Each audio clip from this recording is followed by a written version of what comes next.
ABAG, Association of Area Governments. This is the agency we deal with respect to our regional housing needs allocation number, how many affordable houses we need to be building every year, where those need to go, what we need to plan for. CCAG, they deal with a lot of regional-wide issues to include stormwater, transportation monies, congestion management. Hobart Palmer Park Foundation, that's a local one. Of course, the League of California Cities is almost exactly what it sounds like. The League of all 485 cities are a member of the league. They participate with legislation, lobbying the state on issues on our behalf. Library JPA Governing Board, Traffic Congestion, Peninsula Traffic Congestion Relief Alliance, San Mateo County Emergency Services. I'm not going to read the list because there's another slide as well. There's one more. The Council of Cities. The Council of Cities. Mosquito Board. Mosquito Board.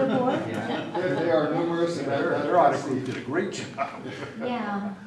That's the and board down there on this slide that the council participates on. So they not only attend city council meetings and meetings of the committees that they participate in, but they participate on a regional basis, representing Atherton at all levels of government. And you need to delete the 2020 Gateway Committee. Yes, we'll delete that before that. So we have a board member on the It's gone. Menlo Park Fire Protection District? I was. There are resident members who are on the district board. Stephen Malchuk, But they're elected. they're elected, yeah. We built them. Mhm. Yeah. But it's a JPA for Caltrain. Do we help govern Caltrain? We don't govern Caltrain, but Jared The might be counties, able to the three articulate counties. some of that. What? The PCC. We don't govern. What's the JPA related to Caltrain? Well, it's a joint powers board, but it's selected by the three counties. They have different means of selecting the participants. Supervisors, I think, elect a couple of them from our county, and one of the other organizations selects a third one. All right, next up is Robert. He's going to talk, broad picture of revenues, not, line item details unless there's some specific questions, but mostly broad picture stuff. Yeah, this is our general fund major revenues. This is showing the 12-13 budget. We initially started off with $7,016,000. At mid-year, it was adjusted to $7.5 million. Of that, $558,000 was due to some property tax adjustments that came in, so about 8% from the county projections that came back in December, and so those are materializing. If you see at fiscal year 13-14, our proposed is $7,582,000. And when we budgeted this for our property tax, we did a 3% increase. But looking at that, that is not 3%. The reason is for the fiscal year 12-13 estimate, the middle 7.5 million, a big portion ERAF came in. We had budgeted about 700,000, and we ended up about 600,000. We ended up at 829,000 that we got. 892,000. Sorry, 892,000 that we got an ERAF. So the thing is with ERAF, it's basically the excess ERAF that we got. What it's showing is we're getting more ERAF. In the state of California, there's only 3 counties that are considered excess ERAF counties: Marin County, San Mateo County, and Napa County. What is ERAC again? It's Education Revenue Augmentation Fund. The state in the 1990s, the state of California created this fund because of the budget deficit that they were starting to incur. That what they were doing is they created this fund, and they would take property taxes from local agencies and they stole property taxes. Right, they stole. Take is a nice word, but right, they stole property taxes, and because the state is required to fund schools. So, and that's out of the state general fund. So what they did is they created this ERAF, and what they were doing is taking the money from the different agencies and putting it into this fund. Well, most schools are basic aid schools, and when that happens, and George can probably say more about this, but there are certain schools that don't meet the requirement, and to make a long story short, these counties, like San Mateo County, Napa County, and Marin County, what comes in property tax is enough to meet the school district's needs. So That's why there's excess ERAF. So this excess ERAF is supposed to come back to the cities because now everything is paid. The school districts are paid, they're made whole in this fund that each city is supposed to get basically their portion that they have put in and contributed to it. Now, what's going on with the state budget in coming up is the state might be changing their funding formula for schools. So every time that changes, then it means the requirement for the ERAF could change as well. So there's discussion that eventually the excess ERAF, we have it, but eventually it could run out. And I think the biggest threat out there is because of the state's education formula. That could change. If it didn't change, they should track property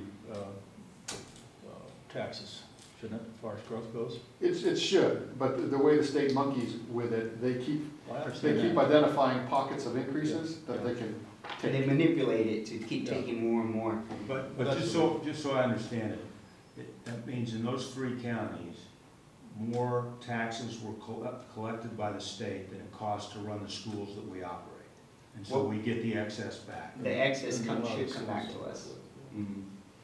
And so, yeah, so that's the one biggest threat. Right now, there is excess for these 3 counties, and so we're starting to get it. So that's why we received, more than what we anticipated in revenues. So the $892,000 that we got this year, next year we're not anticipating that same increase. So we kept it static. So it was at $700,000. So anything above that would be, I think, be great. There's talk that this next year we should get it, but after that, who knows, once the state changes their formula. You kept it static with last year, or kept it static? Yeah, kept it static with last year's budget, which was about $700,000.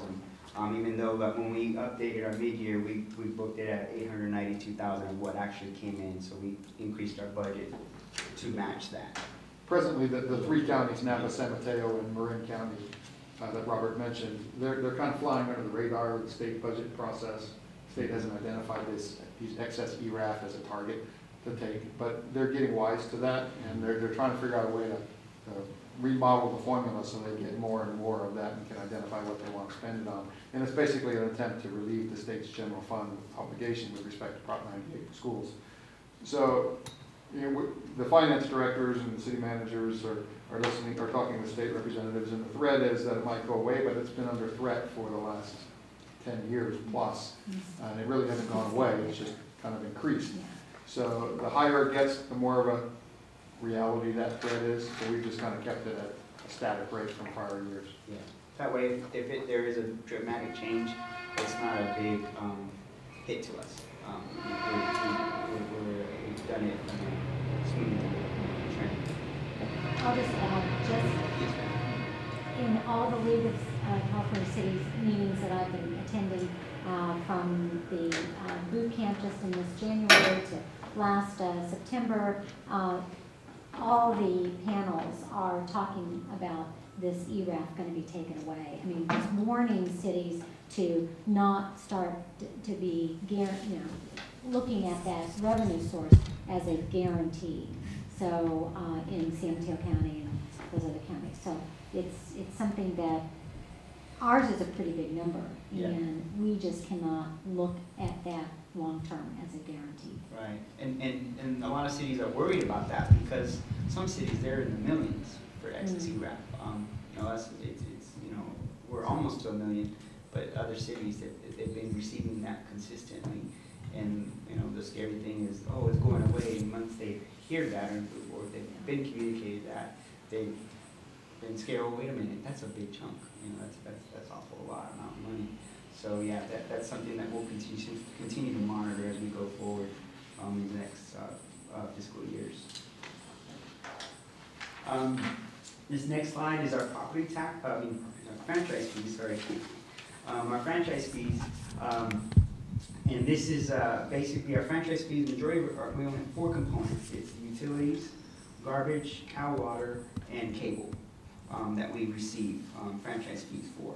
And as you see, we have budgeted $774,000 at the beginning, the middle, mid-year we adjusted it down to $755,000, and that was basically mostly attributed to our garbage. We adjusted it down about $23,000 and increased about 4,000, the cable, franchise fee. So going forward, there's a slight budget increase, and again, this is at 2%. And our revenues, for the general fund, property taxes were at 3%, our other revenues were at 2%. So, it's not a big increase, it's about 15,000, increase, from this current fiscal year to next fiscal year. Okay. Sales tax. Our sales tax, we adjusted it up to 235,400, and what would attribute to that, it's not our sales tax per se, but it's our triple flip that is increased from, we had budgeted about 45,000 initially, and we increased it to about 62,000 because the way it was coming in, that we felt that would be wise, and right now it's about 71,000 on our triple flip that we're receiving. What sales do we have? The sales tax is any, there's like home sales businesses within that aren't actual physical businesses that we do get sales tax from. Last year, there was a big influx of sales tax, I think, because it was art that was purchased or sold, I believe. Somebody sold a piece of artwork in town and we got some revenue. We had a big influx of that. So that's the majority of our sales taxes from those types of transactions. And the triple flip that Robert was talking about is another state mechanism to relieve the general fund. But basically, they took money from one area, property taxes, connected it somehow to the DMV fee, and then decided to give it back to agencies in the area of sales tax, but it's actually coming from property tax, so it kind of goes up at the same rate as property taxes. Yeah. And that triple flip was, I think, back to 2004, when the state did the bonds. They needed a funding source to guarantee revenue to pay off those 2004 bonds.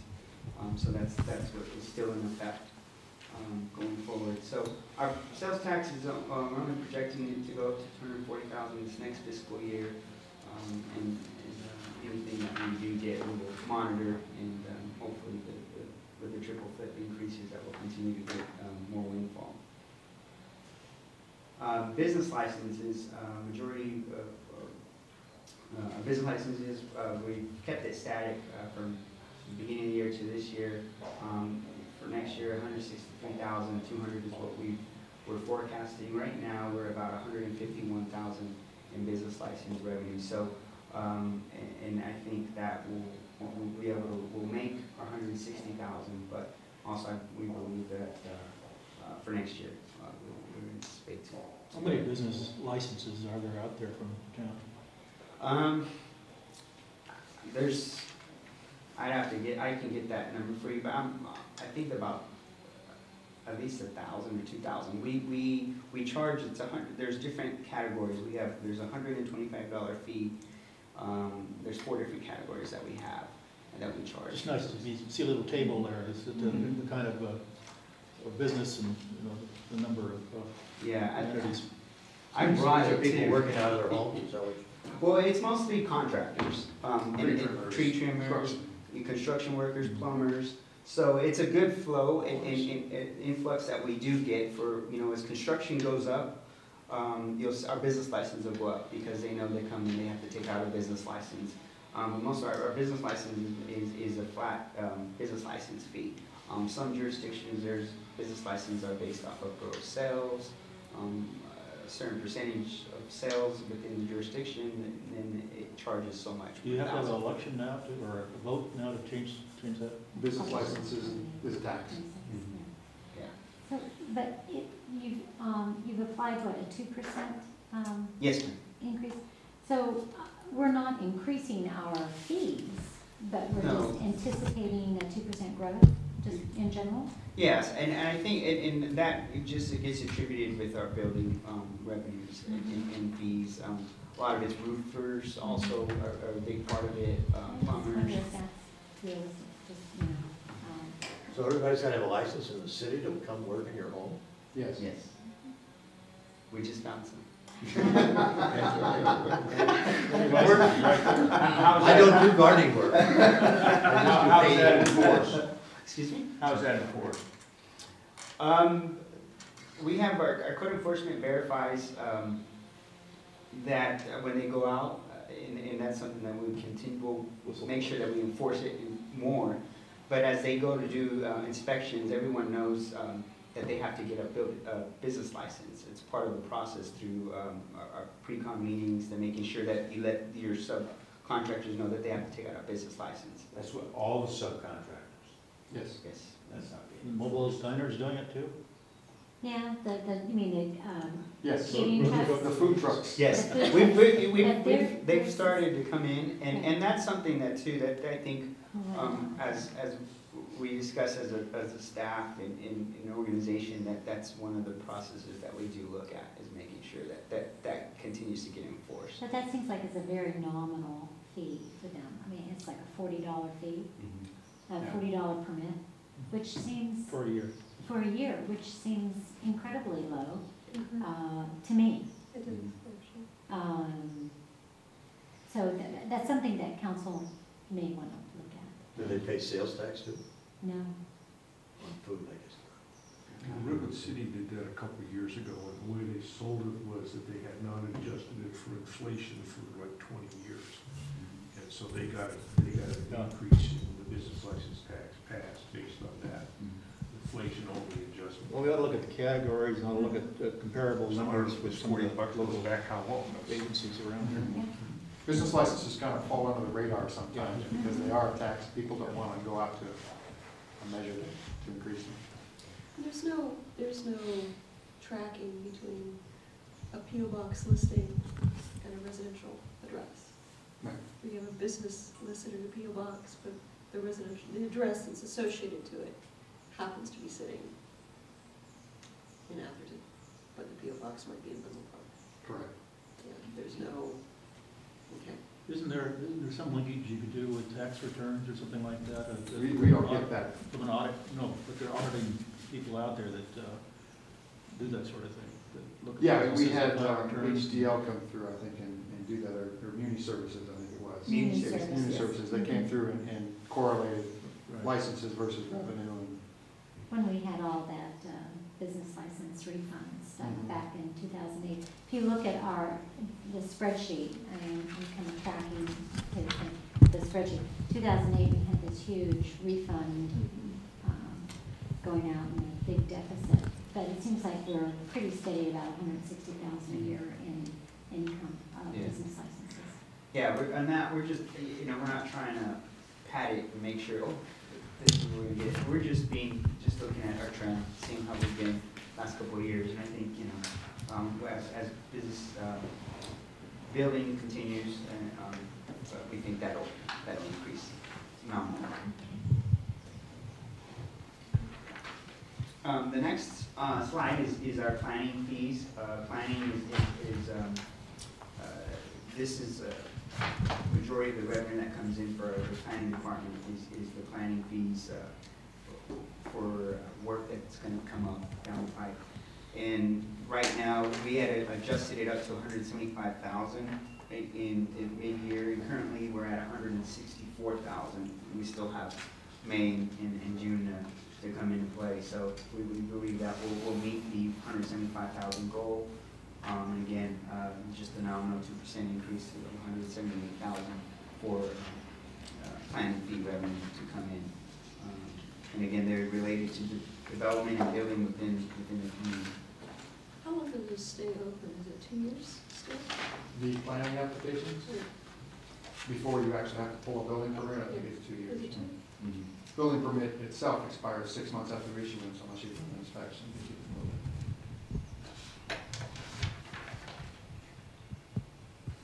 This next one is our building fees, and right now, it was budgeted at $1.3 million at the beginning of the year. We adjusted it down at mid-year to $1.1 million because we weren't getting based on the building permit fees where we were at the time, we didn't feel we would make the $1.3 million, so we adjusted it to reflect that. Right now, we're about $1,020,000 in building permit fees. Majority of the building fees are the building permit fees. We get the grading permits are part of it, and plan check fees are a big portion. And with the way we have our contract right now is on the building fees, 58% of the first $1 million is towards the building contract that we have with Interwest, and everything else after that is 55%. Doesn't look like it's going up proportionally to the story about how popular real estate's doing. No, and I think, It's conservative. yeah, it's very conservative, and if we look at the trend, it's just, and one thing too is the way the business licenses go, I mean, the building permits go, is you can take out the permit, and then it's just the lag of when they actually do the project. Within 2 years. Yeah. And it takes 6 months to a year just to break ground, Yeah. anyways, so. Yeah, we don't even see the property tax part of that for I've gone through it once. a year or two out. Yeah, so once it's a actual, like 2 years later, yeah. No, nothing is quick, it's just the actual setting everything up takes a year. Before you break ground. Robert, George, so how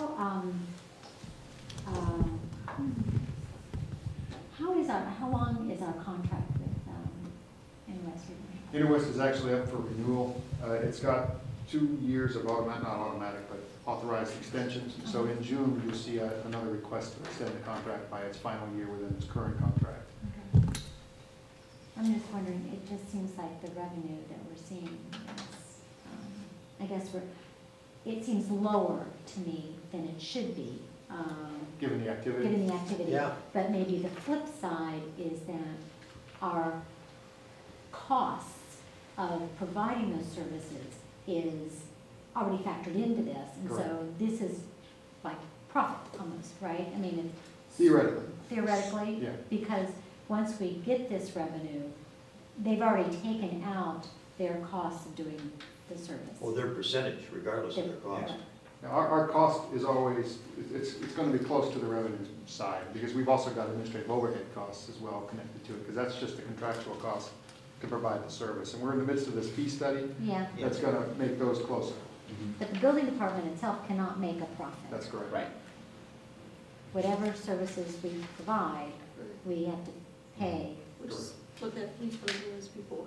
Right. right, because it was, we Yeah. had collected more. But we have a reserve, and so that reserve, so it can make a margin because you have to have reserves. And there's operational overhead connected to it, there's the reserve component for structures and facilities and things like that. That's account set up. So. I don't remember, I don't think the generals know that the subs have to have a separate. They're told that they have to come in and get a I don't building remember permit. anybody, I don't Have to remember. have a separate one license. Yeah, Or Business- business license. the subs inside of the general, I didn't realize that they use it. Well, it kind of also depends on how much of a percentage of work they're doing as part of the contract. Yeah, Or if they're providing off-site versus on-site type of activity. But they're told during the pre-construction meeting, every project of a certain size has got to come in and do a pre-construction meeting.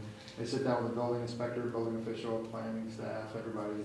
They talk about everything, hours of work, noise. And they're told clearly that you are required to have all of your subs come in and get a business license.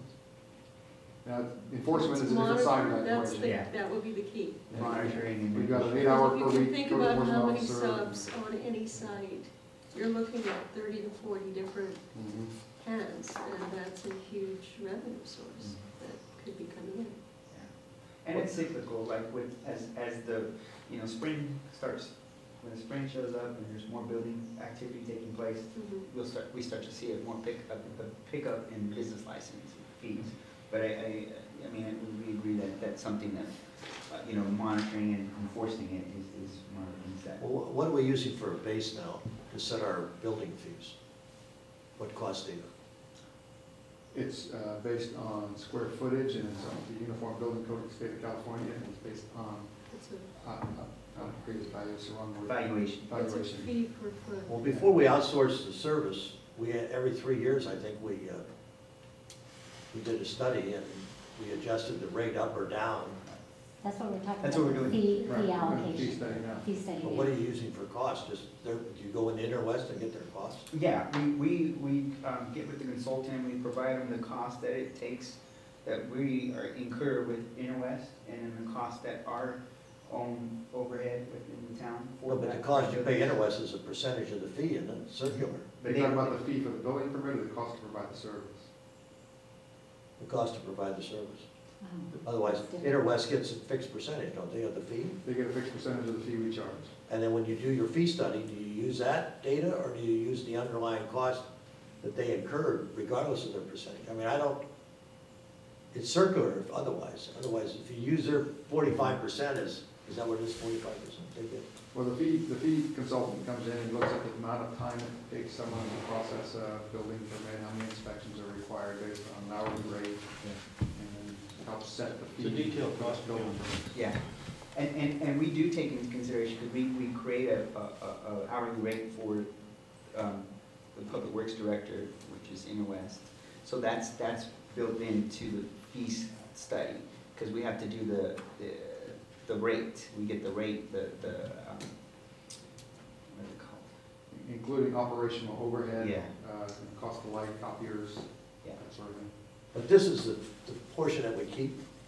No, this is just, No. this is the Total revenue, gross, total right. revenue. So of the 1.2 million, they're guaranteed at least off the first million, 580,000. So then they get 55% of the 226,000 would be their fee. So roughly it's about 700 and something, 50,000, 60,000. That is part of their contract expense.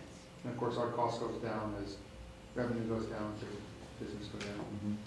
And exactly. So this is 100%, not the 65. Mhm.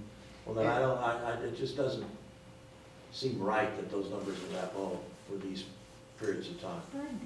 I'm an auditor by profession, and my gut tells me that, I dig deeper, but Plus, it could be right. I'm just saying it doesn't. on the expenditure side, it shows expense under building department of $1 million plus. So where's the difference coming from? General fund? I mean, no, the building department is, you look at the detail sheet, Yeah. here's one. Well, the one I have in my hand is the one that shows 2008, 9, 9, 10, 11, et cetera, and then it shows our revised budget. So on the building department side, the revised budget, I can barely read these numbers, they're so small, reading with glasses, but I think it's $1,284,230. Yes. Right. And yet, Yeah. our income number It's is 1 one below million. that. Yeah. It is, and that's where it comes in, and it comes out of reserves. Right, building department reserves, not general fund reserves, but building department reserve. And the reason that it's in there, because of the component that we do have the overhead component that's in there as well from the town. I understand, but eventually the reserves will go to zero if we keep budgeting with budget. Right. Okay. No, and that's what we take into consideration as far as, we feel that eventually what will happen is, because we have our set costs, eventually we'll anticipate, and it'll be in the fee study, that we'll recapture it in certain other permit fees, not basically the valuation component, but other maybe fees that, for a pool, for certain other things, for maybe a roof. So, and that'll be that's in the fee study. I think It'll the show fee that. study doesn't really, I don't think it would have, it's supposed to be based on square footage or what you're doing Mhm. and value of that, Mhm. right? But what I remember, it's a flat number. It's a flat per foot or It's calculated based on. The factor. exactly, not really on value. So the price of a garage is very different than the Like price of a. $250 a square foot. Mhm. something like that. $750 a square Right. foot. Bob, do you want to work with them offline and satisfy yourself so we can satisfy the committee that it looks reasonable? Because I think we're spending a lot of time here. Yeah, We need to look at it. I don't want to short. I agree with you. I'm trying to stay away from the minutia. Well, no, but it may be important because we set the fee here, and that's a revenue generator, so. Well, you don't set the fee here, the fee is based on the fee study and the council adopts the fee resolution, but it's intended to also cover administrative overhead, and to address your question a little more directly. Within the building department budget is not only the inner west services for the building inspector, but is also the cost of, a half-time administrative clerk that's actually a town employee, that's factored into that cost, a $1-point-something million of cost. That's a general fund expense because it's a town employee connected to the service. And through the fee study, we're hoping to be able to recapture the cost of that administrative overhead. Right, so I have a feeling on this topic, the fee study that we get is when we get into the minutia. Correct. Decide Exactly. Right. Can I just ask one question? You said that the building department can't make a profit? Not supposed to, no. Says who? It's a state law. Is it really? Yeah, Yeah. Really? Government can't make a profit. yeah.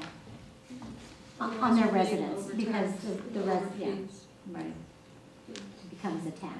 It has a little reserve, you're allowed a percentage Right. of reserve, Right. but it's not supposed to be profitable. You don't want them to be We are really not a business, even though everybody wants us to run it like a business, Yes. but we're not. All right, let's move on. We gotta get done by 4 o'clock. We got the 5-year plan to do it, Sorry. and the CalPERS pension policy. Okay, public works fees, this is, the majority of this is, our encroachment permit fees, and, again, this is only a 2% increase that we're budgeting. We feel that, that's attainable. It's a minor item, Right. let's keep going. Park fees, majority of our park fees comes from, social, fees, meeting fees, miscellaneous fees, class fees. What's not in here, is the wedding fees. We haven't put that in there, so, And the school fees. the school fees are in our miscellaneous. Yeah, I'll get in here. Okay. Yeah, the actual budget will have a kind of a P&L, I think that's what you're talking about, Jerry, a P&L for the parks. Yeah. And the proposal is that the parks programs and services, and any function, any event, any activity that occurs in the park that provides the town revenue should be offset against the expenses that the town has for that park. Should be a quasi-enterprise fund, standalone, and make enough money to maintain it, or at least be able to see what the gap is so that the town's general fund can subsidize that difference in a knowing way. So what Robert also mentioned is the revenue from potentially adding weddings back to activity at the park is not included here. That's something the council will be discussing on the May 15th council meeting as to whether to do that or not. Does the baseball Little League pay money for what they do? Every time we go walking, it seems like there's an awful lot of people and foul balls raining down upon us as we walk along the trail. The town's going to be negotiating a new agreement with the Menlo Atherton Little League, What do and they it will pay? involve some. What? It will involve some revenue back to the town. That they'll pay because Well, yeah, they've got to be, They're paid now. they're paying now, I Right. think it's $10,000. What? It's $10,000, not a significant amount, but How much is the school paying? $7,900 a month. Yes. That's what, almost $100,000 that's not reflected in the parks Yeah, correct. fees. I mean, Yeah. that's misallocation of, Which is significant, is, as a Well, past make chair it- of the Park and Rec, I deem this a misallocation. well, it's all within the general fund, but you're right, once we put it in here, No, because it will then be, you create right. this myth that the park is losing X amount Yeah. of money in maintenance and stuff, when you're not reflecting a true revenue stream that is part of the park revenue stream. Yeah, that's the P&L that Jerry's talking Right. about. the Right, I raise. know exactly We'll have what it you're on talking about. Yeah. I'm chair of the Park and Rec twice, so I Yeah. understand. Yeah, you're correct, we need to show what that Right. subsidy is if there indeed is one. And just real quick, Ms. Carlson, on the park, it's, right now, currently, it's 7,200 subsidy with, and that's not including what we just talked about, the play school. So, once we put that in, then it shows that it's being funded correctly, once we put the play school in there and stuff. It's weird. Now, maybe nobody knows, what was the rationale for doing it? The nursery Taking school, the park, taking the school money, that's I don't know. I have no idea. And moving it to the special It's, miscellaneous fund. it's always been in the town's general fund. Before my All of time. these are all No, general I didn't fund. say it wasn't in the general fund. But why it went to miscellaneous category, yeah, I don't No, I know. don't know, yeah. Because we grappled for years with the constant thing that the park loses money, the park loses money. That was just on and on pounded, and there's 100 grand that would have solved that problem. Taken away. And that's it. Yeah. Yeah. The next slide is miscellaneous revenues. You notice that Where's it's, the park? yes, which the park is in there. The 746,000 that you see there, it's very inflated if you look at the budget and what we're proposing next year. And the reason why is because of one-time revenues of Facebook money for 350,000 and 184,000 that was part of the settlement. So that's what's in there. So going forward next year, it's only 260,000 that we're budgeting. The majority of this is interest income, sell antenna lease. That's part of this. Okay. Then, if we just look at the total, this slide just shows us how our general fund is for total revenues. So, you'll see it's a 10.2 million initially. Right now, when we had done the mid-year, it was adjusted to 11.2 million. And once we take out the one-time revenues, and our proposal is about 10.8 million in revenue for the general fund. So this next slide just shows you it's a snapshot of our revenue to our expenditure, and I want to show you that this is also without the parcel tax. This is before including the parcel tax that comes over the general fund for public safety. So for fiscal year 13-14, revenues of 10.8 million and expenditures of 10.3 million. We have a net fund balance of 430,000. On this next slide shows you the with the parcel tax, the difference. At mid-year, we estimated that we have a fund balance of 1.5 million. With fiscal year 13-14, with the parcel tax in there, we're at 1.546 million. Okay, this next slide is just the general administration department, which also includes the city council, city attorney, admin fee, and you'll see the trend of it going down. And so for the proposed fiscal year, it's 839,000 that for those three departments for expenditures. We cut out the free water at council meetings. Decrease their salary. Decrease their salary below zero. From 0 to negative. As I mentioned, this includes also the goals and missions